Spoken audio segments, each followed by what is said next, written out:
কে রে মনুরা, বাংলাদেশ বলে খেলতেছে রে। কার সাথে? শ্রীলঙ্কার সাথে। শ্রীলঙ্কার সাথে। কি হয়েছে কি হয়েছে? আগে না হংকংয়ের সাথে খেললো। হংকং 20 ওভারে করছিল 143, আর বাংলাদেশ আজকে শ্রীলঙ্কার সাথে কত করছে? বাবা, 139, 40-এ টার্গেট দিছে। যাই, তার আগের ঘটনাটা বইলাহি।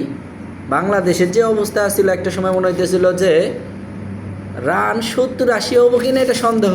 কারণ যে অবস্থা, বাংলাদেশের যে ব্যাটসম্যানগুলো, একজন করলো 6 বলে 0, আরেকজন করলো কি 4 বলে 0, অ্যান্ড হুইনাহি কেরা কত করলো। এত খেলো তোমরা, এত প্র্যাকটিস করো, এই দেশ থেকে ওই দেশে উড়াল মেরা যাও, তো তোমার উন্নতি কি করো তোমরা?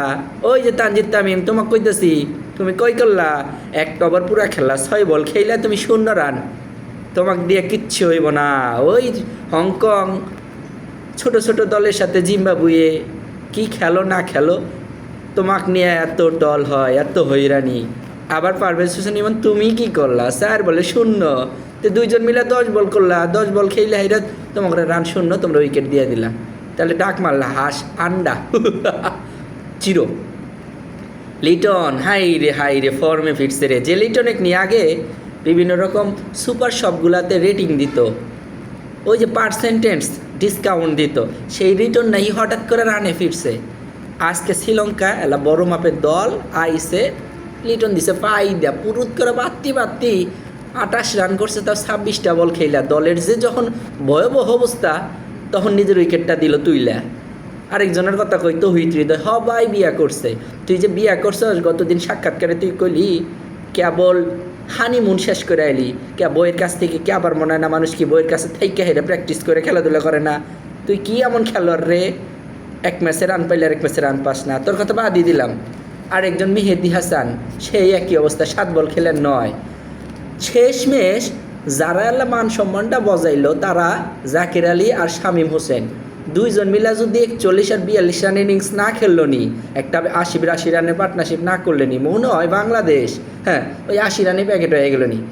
যাই হোক, মান সম্মান বাঁচে, টার্গেট দিল তো 140, যেই 40-এর মধ্যে শ্রীলঙ্কা হলাম অতিরিক্ত রান দিয়ে ফেলাইছে। কত? তাও 11টা না 12টা অতিরিক্ত রান দিছে। ব্যাটের দিকে রান কয়টা এড়াইলো? যাই হোক, 140 রানের পুঁজি নিয়ে তোরা বল করবার নামলি, ফিল্ডিংয়ে নামছস, তাহলে ফিল্ডিংটা ভালো করবি না? খেলা শুরু হওয়ার আগেই প্রথম উইকেটটা মুস্তাফিজ আইনা দিল ঠিকই 12 রানের মাথায়, পকত করে একটা বল ক্যাচ উইটে গেল, সেই বলটা ফালাই দিলি তোরা।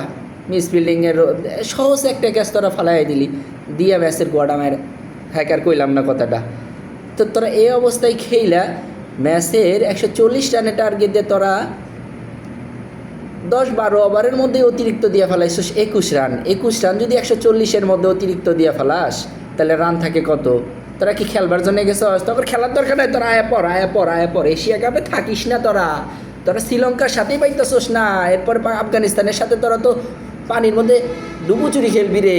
তোরা হংকংয়ের হাতে কি কইলি? কয় আমরা জিতার জন্য খেলছি, দিন শেষে জিততে পারাটাই বড় কথা। তোরা হংকংয়ের সাথে নেট রান রেট বজায় রাখতে পারোস নাই, তোরা একটা টিম হইলি রে, তখন সাপোর্ট করাটাই আমার বৃথা। হাই রে আমার কপাল, বাংলাদেশ সাপোর্ট করি, খালি দেশের টানে সাপোর্ট করি রে। তখন প্রতি আমার মেলা রাগ, তখন যদি আমি হাতের কাছে পাইতাম কি যে করতাম এক একজনারে। যা তখন আর কিছু করলাম না, খেলাটা দেখা আজকে বেলা খারাপ লাগছে। যাই, অন্য দেশের খেলা দেখুম।